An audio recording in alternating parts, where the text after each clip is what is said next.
Okay అంతేనమ్మా.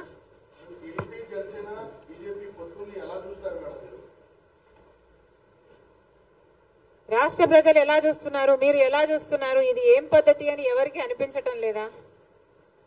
అసలు గమనించాల్సిన పాయింట్ ఏమిటంటే మన రాష్ట్రంలో ప్రత్యేక హోదా గురించి ఊసే లేకుండా చేశారు తెలుగుదేశం పార్టీ వైసీపీ పార్టీలు కలిసి. ప్రత్యేక హోదా మనకు ఊపిరి. ప్రత్యేక హోదా లేకపోతే మనం బాగుపడలేం, మనకు భవిష్యత్తు లేదు. 10 సంవత్సరాలుగా అది నిరూపణ అయ్యింది.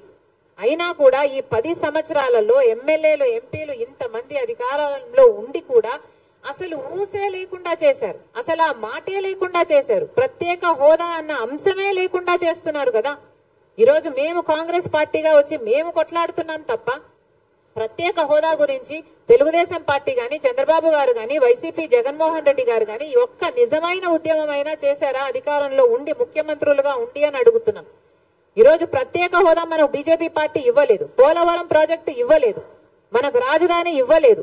ఒక్క హామీ కూడా నెరవేరకపోతే మరి చంద్రబాబు గారు బీజేపీ పార్టీతో ఎందుకు పొత్తు పెట్టుకుంటున్నారో సమాధానం చెప్పాలి. ఏం చేసింది బీజేపీ పార్టీ అని పొత్తు పెట్టుకుంటున్నారు? బీజేపీ పార్టీ ఇంత మోసం చేస్తే, ఇంత వెన్నుపోటు పొడిస్తే చంద్రబాబు గారు అంతగా తిట్టి, అంతగా దూషించి మళ్ళీ ఈ రోజు రాష్ట్రం కోసమని నేను పొత్తు పెట్టుకుంటున్నానని చెప్తున్నాడంటే ఇంకా ఏమనాలి మనిషిని? ఈ పెద్ద మనిషి ఊసరి వాళ్ళ కంటే ఎక్కువ రంగులు మారుస్తున్నారు కదా. ఫస్ట్ ఏమో ప్రత్యేక హోదా కోసం పొత్తు పెట్టుకుంటున్నానని చెప్పాడు, ఎన్నికలు గెలిచారు, వాళ్ళ కేబినెట్ లో అధికారం కూడా అనుభవించారు. ఆ తర్వాత లేదు అని తిట్టి మరీ బయటకు వచ్చారు. మళ్ళీ ఇప్పుడు మళ్ళీ మెచ్చుకొని మేము గౌరవిస్తున్నామని చెప్పి మళ్ళీ చేరుతున్నారు. దేనికంటే మీకు గౌరవం? పవన్ కళ్యాణ్ గారు కూడా అడుగుతున్నాను, మోడీ అంటే అపారమైన గౌరవం అన్నారు. దేనికి మీకు అపారమైన గౌరవం? మనకు పోలవరం ఇచ్చినందుకు మీకు అపారమైన గౌరవమా? మన రాజధాని ఇచ్చినందుకు మీకు అపారమైన గౌరవమా? స్పెషల్ చేసి ఇచ్చినందుకు మీకు అపారమైన గౌరవమా? ప్రజలకు సమాధానం చెప్పాల్సిన అవసరం ఉంది.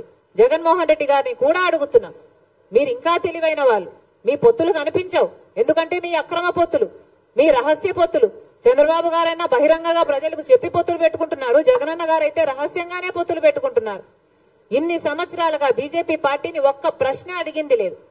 ఇన్ని సంవత్సరాలుగా ఎన్ని బిల్లులుంటే ప్రతి బిల్లులకు మద్దతు ఇచ్చారు జగన్మోహన్ రెడ్డి గారు. ఇన్ని సంవత్సరాలుగా ఎక్కడ వాళ్ళకి ఏ అధికారం కావాలైనా బీజేపీ పార్టీ నాయకులకి మనది పెట్టిందే, ఇక్కడే అడ్డా అన్నట్టుగా ఏది కావాలంటే బీజేపీ పార్టీకి, ఏ ప్రాజెక్ట్ అయినా బీజేపీ పార్టీ తీసుకోవచ్చు, ఏ అధికారమైనా బీజేపీ పార్టీ తీసుకోవచ్చు, ఏ దేనికైనా రెడీ అన్నట్టుగా జగన్మోహన్ రెడ్డి గారు వ్యవహరిస్తూ బీజేపీ బానిసలుగా మీరు ఎందుకు వ్యవహరిస్తున్నారు అని అడుగుతున్నాం. బీజేపీ పార్టీకి తెలుసు అవినీతి చేస్తున్నారు అని బీజేపీ పార్టీ చెప్తూనే ఉంది. మద్యం మాఫియా అంటారు, మైనింగ్ మాఫియా అని చెప్తున్నారు, వాళ్ళ నాయకులే వచ్చి మాట్లాడుతున్నారు. మరి మీకు తెలిసినప్పుడు మీరు ఎందుకు ఏ యాక్షన్ అయినా తీసుకోవడం లేదు ప్రభుత్వం మీద? ఈరోజు మద్యం మాఫియా ఎంత భయంకరంగా జరుగుతుంది. ఈరోజు మన రాష్ట్రంలో మద్యము డిజిటల్ పేమెంట్స్